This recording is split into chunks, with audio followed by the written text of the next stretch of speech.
Recording number 27. శంఖారావంలో 3rd chapter అయిన కర్మయోగంలో 11వ శ్లోకం నుంచి చెప్పుకుంటున్నాం. దేవయజ్ఞము అని ఇక్కడ హెడ్డింగ్ ఉంది. దేవతలంటే ఎవరు? సూటి అయిన క్లారిటీ ఉండదు, మనకి క్లియర్గా క్లారిటీ ఉండదు. మనం గుళ్ళో విగ్రహాన్ని చూడాలి, లేకపోతే ఏదైనా స్తోత్రం చేయాలి, వాళ్ళే దేవతలని మనం అనుకుంటాం. ఇక్కడ చాలా చక్కగా చెప్తున్నారు. సూర్యరశ్మి, వాయువు, నీళ్లు, గింజలలో ఉన్న మొక్క మొలిపించే గుణం, మనలో ఉన్న ప్రాణశక్తి, ఆహారం తినగలగటం అనే శక్తి, ఇవన్నీ కూడా దేవతలే అని చెప్పి చెప్తున్నారు.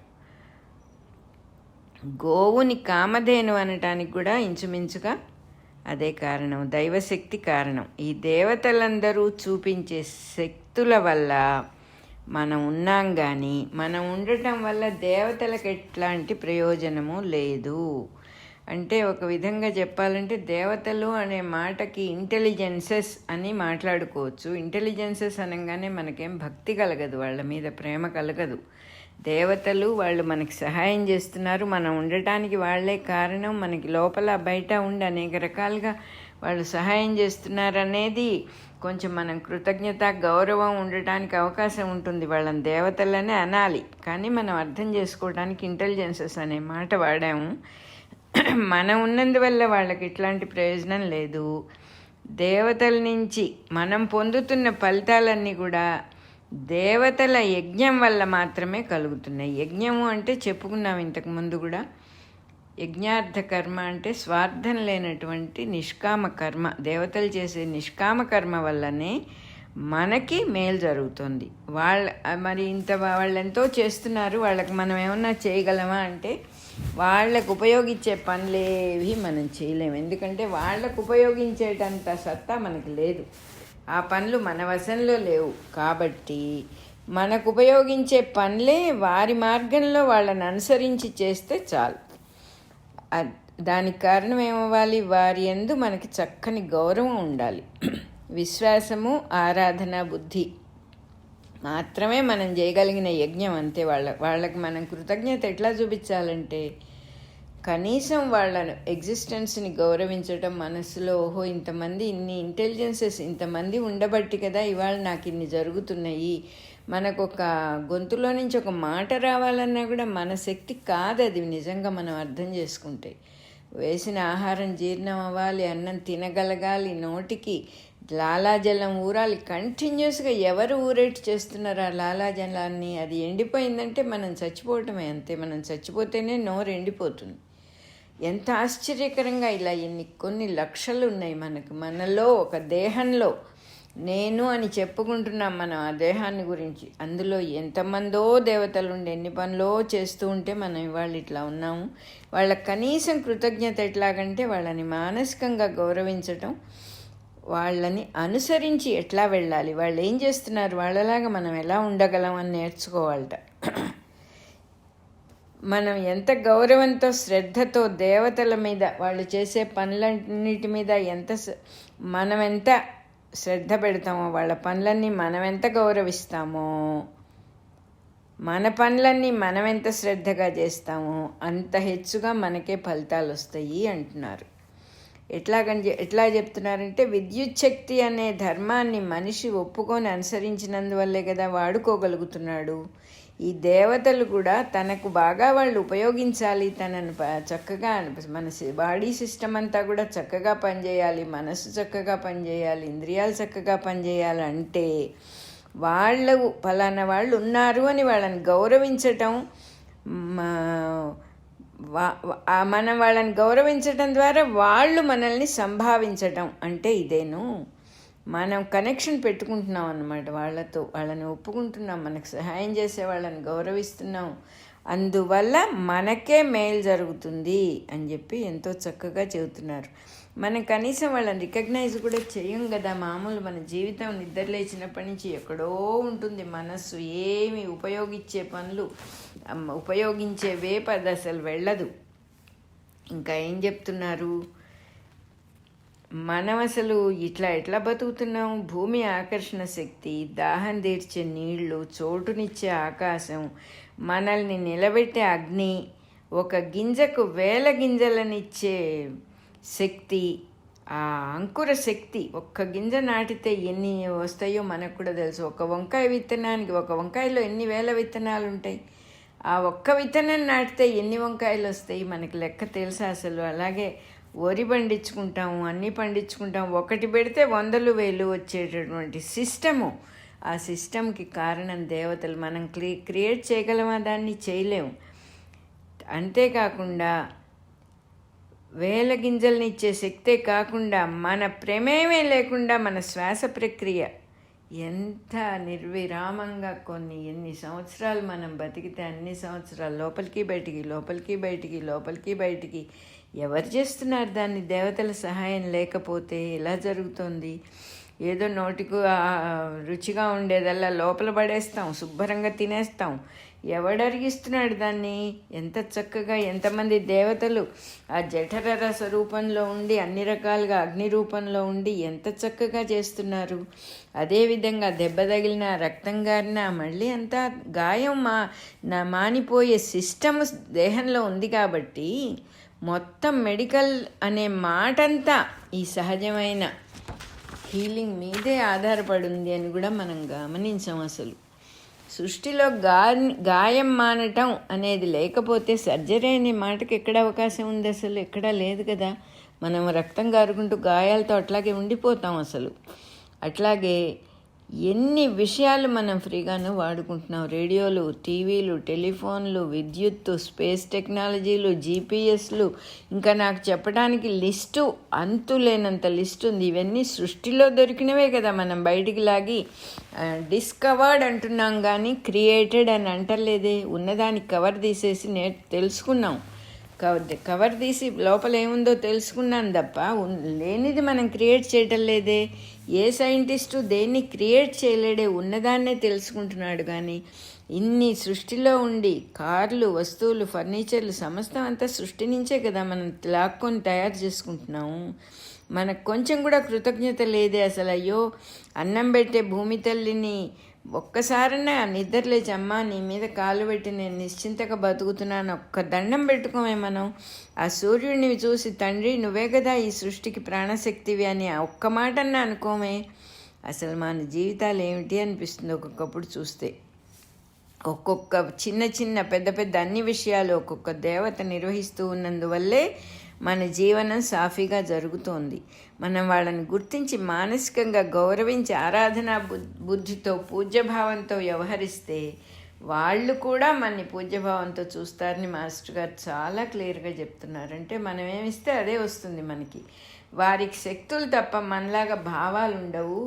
కాబట్టి మనం వారిని గౌరవించి పూజ్యభావంతో చూసినప్పుడు మనం చూపిన భావమే మనకు తిరిగి దేవతల భావమై సంక్రమిస్తుంది. ఎందుకంటే వాళ్ళకంటూ ఏది ఉండదు, స్వచ్ఛమైన అద్దం లాంటి వాళ్ళు. మనం గౌరవిస్తే గౌరవం మళ్ళీ రిఫ్లెక్ట్ అవుతుంది అని ఎంతో చక్కగా చెప్తున్నారు మాస్టర్ గారు.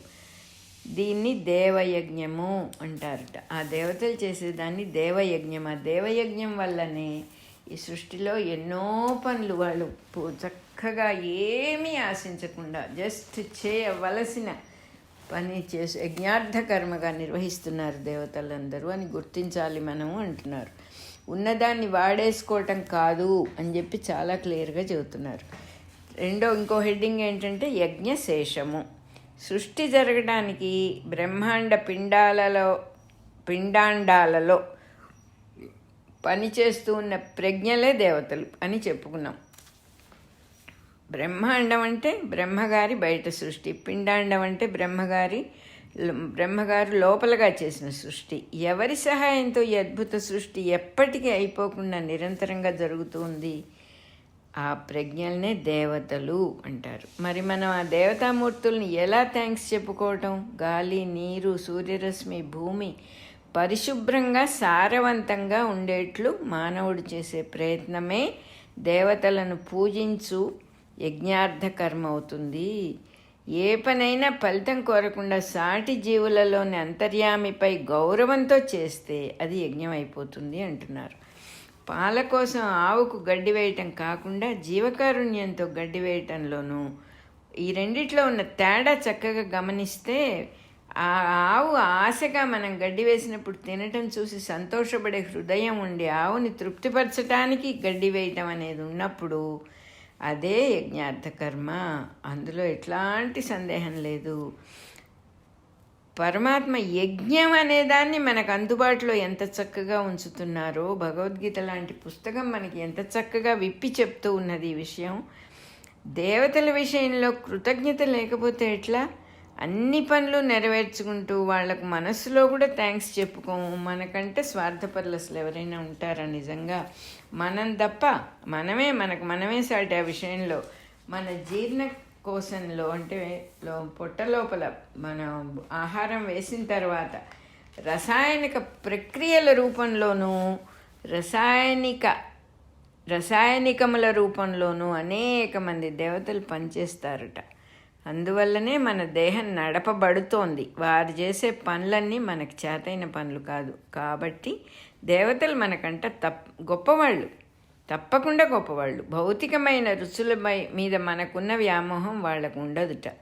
మనకున్న వారు సంయమ రూపులు, అంటే నిశ్చలంగా ఉండగలిగిన వాళ్ళు, నిష్కామ కర్మను ఎరిగిన వాళ్ళు, యజ్ఞార్థ కర్మ మాత్రమే చేసేవాళ్ళు. అవి గుర్తుంచుకుని ఆహార నియమాల్ని కలిగి ఉంటే మనం చేసే పనులు కూడా యజ్ఞార్థ కర్మలే అవుతాయి. దానివల్ల ఆరోగ్యము, దీర్ఘాయుషు, బలం కూడా మనకు కలుగుతాయి. ఇవి మనకు ఉన్నాయని ఉండాలని అనుకోవటం సకామం. దేవతలు ఇస్తున్నారని తెలుసుకోవటం నిష్కామం. ఎంత క్లియర్గా చెబుతున్నారు. ఇది నేను అని నువ్వు లాక్కుంటే దొంగతనం. అది యాక్చువల్గా అది కాదు. ఇది ఎవరో ప్రసాదిస్తున్నారు, వాళ్ళందరూ కూడా దేవతలు అని గుర్తుండటం అనేది నిష్కామము అంటున్నారు. నిష్కామమైన భావము. ఈ కృతజ్ఞత, గౌరవము దేవతల పట్ల లేకుండా నాలుక రుచి కోసం భోజనం చేసేవాడు లోపలనున్న దేవతల పట్ల పూజ్యభావం లేనివాడు అవుతాడు. దేవతల్ని అవమానించిన వాడు అవుతాడు. కానీ ఇక్కడ బ్యూటీ ఏంటంటే దేవతలకు అహంకారం లేదు, ఏమాత్రం అహంకారం లేదు. కాబట్టి మనం వారిని అవమానించినప్పుడు ఆ ఫలితం మన మీదే ప్రతిఫలిస్తుంది, మనకు వ్యాధి రూపంలో సంక్రమిస్తుంది. మనం దేవతల్ని గుర్తించినప్పుడు, వాళ్ళని అవమానం చేసినప్పుడు ఏదైతే భావం మనకు ఉంటుందో అది మనలోనే ఉంది. కాబట్టి ఆ ఎఫెక్ట్ మనకే కలుగుతుంది అని ఎంత క్లియర్గా చెప్తున్నారు. దేవతలకి కర్మఫలం అనేది ఉండదు. అంటే వాళ్ళు ఈ పని చేస్తే అది వస్తుంది, ఆ పని చేస్తే ఇది వస్తుంది అని ఏమీ లేదు వాళ్ళకి. అసలు ఆ ఫలితం ఉండదు. వాళ్ళది కేవలం భోగలోకం. వాళ్ళకి చావు, పుట్టుక, వ్యాధులు, ముసల్తనం మొదలైనవి లేవు వాళ్ళకి. అసలు సృష్టి సంకల్పం ఎక్కడ మొదలవుతుందో అక్కడ దేవతలు ఆ సంకల్పం నుంచి సంసార వృక్ష రూపంలో వ్యక్తమవుతారట. వాళ్ళకు ఎక్కడుంటారు దేవతలు, ఏం చేస్తూ ఉంటారు అంటే అక్కడ పనిచేస్తూ ఉంటారు వాళ్ళు. ఈ మొత్తం విత్తనంలో నుంచి సంసార వృక్షం అంతా బయటికి రావటం అనే ప్రాసెస్లో ఫుల్గా సహాయం చేస్తారు వాళ్ళు. ఎక్కడ సృష్టి సంకల్పం మొదలవంగానే వీళ్ళందరూ కూడా స్ప్రౌట్ అవుట్ అవుతారన్నమాట. సో పని అయిపోయిన తర్వాత, ఒక పని అయిపోయిన తర్వాత సంకల్పంతో పాటు కంప్లీట్గా మాయమైపోతారు. ఇంకా ఒక పని అయ్యాక ఇంకా పని చేయాలనే సంకల్పం మనకు మటుకే ఉంటుంది. చక్కగా వెళ్ళిపోతారు. చనిపోయిన మామూలుగా ఏం జరుగుతుంది అంటే చచ్చిపోయిన వాళ్ళల్లో ప్రాణము, మనస్సు, ఇంద్రియ ప్రవృత్తులు మొదలైనవి శక్తులన్నీ నడిచి వెళ్ళిపోతాయిట. కానీ దేవతలు అట్లా కాకుండా పని అయిపోగానే మాయమైపోతారట. మానవులు ఎప్పుడూ ఈ దేవతలతో సామరస్యం నిలుపుకోవాలి. వాళ్ళతో చాలా మానసికంగా వాళ్ళతో స్నేహంగా, ప్రేమగా ఉండాలి. ఎందుకంటే నిర్లక్ష్యం చేయకూడదు వాళ్ళని. ఈ దేవతలందరూ కూడా సగుణ స్వరూపులు.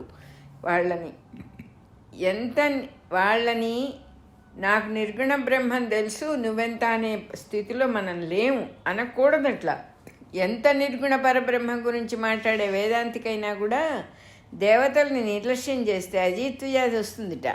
కాబట్టి ఇహపర సుఖముల కొరకు ఈ దేవతలతో సామరస్యం చేసుకోవాలి, తప్పదు అంటున్నారు. నీకు అన్ని రకాల సుఖాలు కావాలి, కానీ నువ్వు మటుకు ఇవన్నీ నీకు ఎవరిస్తున్నారో వాళ్ళతో స్నేహంగా ఉండవు. ఎంత అవివేకం! ఇంతకంటే అవివేకం ఇంకేమన్నా ఉంటుందా? నీకు కావాల్సినవన్నీ ఇచ్చేవాళ్ళు దేవతలే ఈ లోకంలో. ఆ దేవతలతో కనీసం రికగ్నిషన్, ఎందుకంటే ఏమేం మనం చెయ్యలేమో మనకి తప్పకుండా తెలుసు, డెఫినెట్గా తెలుసు. కానీ మనం అవన్నీ కూడా టేకెన్ ఫర్ గ్రాంటెడ్, వదిలేస్తాం. మనం హాయిగా ఎంత నీళ్ళుంటే తీసేసుకొని తాగేస్తాం, ఆహారం ఉంటే తినేస్తాం. సో ఇది మనకి తప్పకుండా తెలుసుకోవాల్సిన విషయం. మనకేమేం కావాలో అవన్నీ ఎవరు ప్రసాదిస్తున్నారో ఆ దేవతల్ని తప్పకుండా మనం గౌరవించి తీరాలి, సందేహమే లేదు అందులో అని చెప్పి చెప్తున్నారు. ఈ దేవతలతో సామరస్యం తప్పదు. ఒకే పరమాత్మ బుద్ధితో ఈ దేవతలను నిష్కామంగా ఆరాధించాలి. ఈ దేవతలలో కూడా ఆ పరమాత్మే ఉండి చేయిస్తున్నాడు, వీళ్ళతో కూడా సర్వత్రా ఉన్న పరమాత్మే ఈ దేవతల రూపంలో నాకు కావాల్సిన దాన్ని అన్నీ చేసి పెడుతున్నారు అని చెప్పి చక్కగా దేవతల్ని ఆరాధిస్తేనే మనకు సుఖ సౌఖ్యాలు కలుగుతాయి. అట్లాగని చెప్పి వీళ్ళని ఆరాధిస్తే సుఖ సౌఖ్యాలు కలుగుతాయి అనే స్వార్థ బుద్ధితో చేసే ఆరాధన మాత్రం ఫలించదు. కృతజ్ఞతగా గౌరవంగా చేయాలి, కానీ స్వార్థ బుద్ధితో చేస్తే ఆరాధన ఫలించదు, ఫలితం రాదు మనకి అని చెప్పి చెబుతున్నారు. మనం ముందే చెప్పుకున్నాం కదా, ఫలితాన్ని ఆశించి చెయ్యకూడదు ఏ పనైనా అని. అదే మళ్ళీ ఇక్కడ ఇంకోసారి చెప్పారనమాట. మనం ఎప్పుడూ ఒక విషయంలో పొరపాటు పడకూడదు. ఏ పనికైనా ఏ ఫలితం రావాలో అది ఎట్లాగూ వస్తుందని మనకు తెలియదా? వస్తుంది కదా. మనం ప్రత్యేకంగా ఫలితం ఆశించి ఏ పనైనా అసలు ఎందుకు చేయాలి? ప్రతి పనికి ఒక ఫలితం ఉంటుంది. అది దాన్ని అసలు ఎటువంటి సందేహం లేదు. ఏ పని చేసినా దానికి మంచిదో చెడ్డదో చిన్నదో పెద్దదో ఏదో ఒక ఫలితం వస్తుంది. అవి వచ్చేదే వస్తుంది, కానీ మనం కోరినందువల్ల మారుతుంది. అది కోరినందువల్ల ఇది మనం అడుక్కు తినటం అవుతుంది. యాక్చువల్గా చెప్పాలంటే బెగ్గింగ్ బౌల్ వదిలేసేయి బాబు, ఇది వద్దు నీకు, నువ్వు అడగకుండానే అన్నీ వస్తాయి నీకు అని చెప్పి చెప్తున్నారు. ఫలితం ఆశించి ఏ పని చేయొద్దు. ఫలితం ఆశించి పని చేయటం వల్ల అనవసరమైన కర్మబంధాన్ని పెంచుకుంటాం తప్ప దానివల్ల ఎటువంటి ప్రయోజనము లేదు. వచ్చే ఫలితం ఎలాగూ వస్తుంది, పని చేస్తూ వెళ్ళిపోవటమే మన కర్తవ్యం అంటున్నారు. ఇక్కడ ఇంకొక హెడ్డింగ్ వచ్చింది, యజ్ఞస్వరూపము అనే హెడ్డింగు. యజ్ఞము అనే పదానికి నిష్కామముగా చేసే ఆరాధన అది అని సాక్షాత్తు కర్మస్వరూపమే అది అని గీతాచార్యుడి సమన్వయంట. యజ్ఞం అనే పదం ఏమిటంటే అది కర్మస్వరూపమే, సాక్షాత్తు నిష్కామ కర్మ స్వరూపం అది అని గీతాచార్యుడైన శ్రీకృష్ణ పరమాత్మ చెప్పాడనమాట. సనాతన ధర్మమైన వేదాన్ని దర్శించిన ఋషుల సమన్వయం కూడా ఇదే. ఇదేదో భగవద్గీతలో ఏదో కొత్తగా సృష్టించి పరమాత్మ ఏం చెప్పలేదు, ఆయనే చెప్తూ ఉన్నారు. పరమాత్మ ఏమంటున్నారు, సనాతన ధర్మాన్నే నేను మళ్ళీ గుర్తు చేస్తున్నాను. తాను ధర్మస్వరూపుడనని జీవులు ధర్మాన్ని మర్చిపోయినప్పుడల్లా తను ఒక వ్యక్తిగా అవతరించి మళ్ళీ ధర్మాన్ని తిరిగి ప్రతిష్ఠిస్తానని తప్పకుండా చెప్పారు కదా పరమాత్మ, మనకందరికీ తెలుసు కదా. తనది సరికొత్త సిద్ధాంతం అని గొప్పగా చెప్పుకోలేదు. యజ్ఞము అనే పదానికి నిష్కామ కర్మయే అర్థము. దేవతలు అనే పదానికి సృష్టి నిర్వహించే ప్రజ్ఞలు అని వేదంలోనే చెప్పబడి ఉన్నది. అదే మళ్ళీ కృష్ణ పరమాత్మ కూడా చెప్పారు. ఈ నిష్కామ కర్మ అనే పదానికి యజ్ఞం అనే అర్థము, దేవతలు అనే పదానికి సృష్టి నిర్వహించే ప్రజ్ఞలు అని వేదంలోనే చెప్పబడిందిట. నేను కొత్తగా చెప్పలేదు, ఇది సనాతనమైనటువంటి వేదంలో ఉన్న విషయాన్ని మళ్ళీ నేను ప్రత్యేకంగా గుర్తు చేస్తున్నాను అంతే. మళ్ళీ మళ్ళీ ఎందుకు చెప్పాల్సి వస్తుంది అంటే ఇదే విషయం. ఈ మధ్యకాలంలో పండితులంతా అనబడే వాళ్ళందరూ కూడా ఇంద్రుడు మొదలైన శక్తులకు పేర్లు ఆకారాలు జోడించి వ్యక్తులుగా ప్రతి దేవతను ఒక వ్యక్తిగా ప్రతిష్ఠించి ఆహార పదార్థాలని జంతువుల్ని బలివ్వటం, కామాసక్తులై స్వర్గపరులై అంటే యజ్ఞం చేస్తే స్వర్గం వస్తుంది అని స్వర్గాన్ని కోరి యజ్ఞం అనే మాటకి వేరే వేరే అర్థాలు సృష్టించి బలులు ఇవ్వటం, కోరిన రూపాన్ని అర్చించటం, ఇవన్నీ కూడా కోరిన రూపాన్ని అర్చించి తమకిష్టమైన పదార్థాలని నైవేద్యంగా పెట్టి ప్రసాదం తీసుకోవటం, యజ్ఞం అనే పేరుకు పవిత్రత లేకుండా చేసేసారు. ఇలాంటి పనులన్నీ చేసి ఇలాంటి అర్థాలన్నీ చెప్పి అందువల్ల కృష్ణ పరమాత్మ యజ్ఞాన్ని పునరుద్ధరించి యథాస్థానానికి నిలపడానికి ప్రయత్నించారు.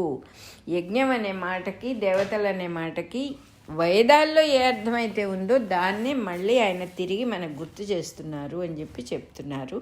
11వ శ్లోకం పూర్తయిపోయింది. యజ్ఞార్థ కర్మతో గౌరవింపబడిన దేవతలు అంటే మనం నిస్వార్థంగా నిష్కామంగా ఫలితం కోరకుండా పని చెయ్యటం మనం నేర్చుకున్న తర్వాత మనం చేసే ప్రతి పని యజ్ఞంగా మలచబడుతుందిట. దేవతలందరూ అప్రయత్నంగా అన్ని విషయాల్లోనూ మనకు సుఖాన్ని భోగాల్ని కలిగిస్తారట. అటువంటి సమయంలో అలా పనిచేయటం నేర్చుకున్నప్పుడు నిరంతరం వారు కలిగించుట మనం అనుభవించటం ఇప్పుడు కూడా జరుగుతూనే ఉంది. మరి అటువంటి వాళ్ళ యందు మన కర్తవ్యం ఏమిటి? వారికి సమర్పణ బుద్ధితో ఉంటే చాలు. నిజానికి వారికి సమర్పణగా కృతజ్ఞతగా అనుభవించాలి, కానీ వారిని అలక్ష్యం చేసి అగౌరవపరచటం మనకే శుభప్రదం కాదు. దేవతలు లేరు గీవతలు లేదు అని అనేస్తాం కదా చాలా ఈజీగా. మనకి తెలియని విషయాలు మనకి తెలియదని ఒప్పుకోం, లేవు అనేసేస్తాం మనం. దేవుడు కూడా లేడనేసే వాళ్ళు చాలామంది ఉన్నారు. అందుకని అది మనకే శుభం కాదు, వాళ్ళకేం అవ్వదు. ఆకాశం మీద ఉమ్మేస్తే మన మొహానే పడుతుంది అన్నట్టు వాళ్ళకి నష్టం లేదు, మనకే నష్టం. భూత దయతో ఇతర జీవులలోని యజ్ఞపురుషుణ్ణి అర్చించి ఆరాధించి, అంటే ప్రతి జీవిలో ఆ భగవత్ స్వరూపం ఉంది అని మర్చిపోకుండా వాడిని దాన్ని గౌరవించి ఆ తర్వాత తాను అనుభవించి ఏం చెప్తున్నారంటే భూతదయతో ఇతర జీవులలోని యజ్ఞపురుషుడిని అర్చించి తాను కూడా అనుభవించి అప్పుడు యజ్ఞశేషము భుజించాలి. భుజించిన వాళ్ళు అవుతారట. ఏం చేస్తే అవుతారు? ఇది మనం చేయగలమా ఈ పని? యజ్ఞాన్ని చేసి యజ్ఞశేషాన్ని భుజించే కార్యక్రమం మనం అనుకునే యజ్ఞంతో మనకు అవదు. అందుకని ఇక్కడ చక్కగా చెబుతున్నారు, సమర్పణ బుద్ధితో కృతజ్ఞతగా ఏది అనుభవించినా యజ్ఞశేషాన్ని అనుభవించినట్టే అవుతుంది. దీనివల్ల మానసిక శారీరక కల్మషాలన్నీ కూడా తొలగిపోతాయి. దైవభక్తి ఉన్నవాళ్ళు కూడా తాను కల్పించుకున్న దైవాన్ని కోరికలతో ఆరాధించే వారికి పాపమే సంభవిస్తుంది. దైవభక్తి ఉంటుంది వాళ్ళకి, కానీ ఆ దేవుడు ఎవరు?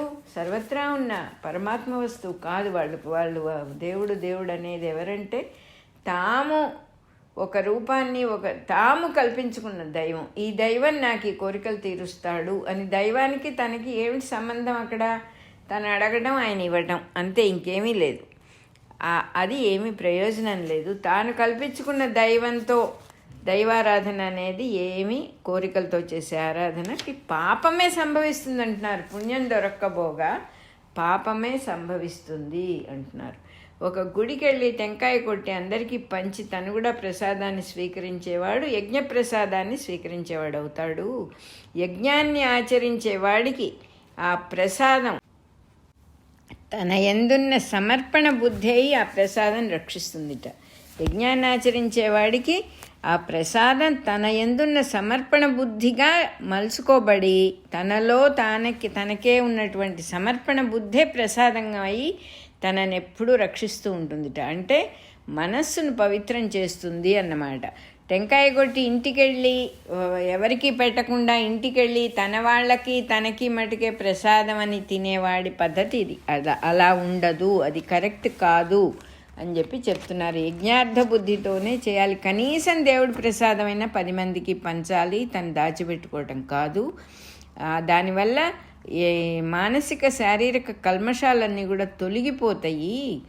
ఈ దాచిపెట్టుకోవటం అనే ప్రాసెస్ వల్ల అవన్నీ కూడా ఎక్కువైతే ఎవరికి నష్టం? మనకే నష్టం. మన దేహము మన మనస్సు కల్మషభరితమైతే మనమే బాధపడతాం కదా. అంత మాత్రం కూడా తెలుసుకోకపోతే ఎలాగూ అని అంటున్నారు ఇక్కడ. యజ్ఞాన్ని ఆచరించేవాడికి ప్రసాదం ఎంత చక్కగా, ఈ ప్రసాదం అంటే ఏమిటి? యజ్ఞాన్ని ఆచరించేవాడికి యజ్ఞాన్ని ఆచరించడం అంటే ఏమిటి? ఫలితం లేకుండా ఏ పని చేసినా సమర్పణ బుద్ధితో దైవాన్ని తలుచుకుంటూ మన చుట్టుపక్కల ఉన్న వాళ్ళందరినీ కూడా కొంచెం దృష్టిలో పెట్టుకుని వాళ్ళకు కూడా ఏదన్నా మనకు చేతని సహాయం చేస్తూ జీవించే వాడికి తనలో ఉన్న సమర్పణ బుద్ధే ప్రసాదం అంట. వాడేం ప్రత్యేకంగా గుళ్ళకి వెళ్ళి కొబ్బరికాయలు కొట్టి ప్రసాదాలు తెచ్చుకోక్కర్లా. తెచ్చుకున్నా తప్పు లేదు, ఓహో నాకు అవసరం లేదని విర్రవీగటం కాదు ఇక్కడ. అటువంటి వాడికి మనస్సు ఎప్పుడూ పవిత్రంగా ఉంటుందిట. ఆ సమర్పణ బుద్ధి దేవుడి ప్రసాదంలాగా నిరంతరంగా అతన్ని రక్షిస్తూ ఉంటుందిట. 12వ శ్లోకం పూర్తయిపోయింది. అదేవిధంగా 26వ నెంబర్ కూడా పూర్తయింది.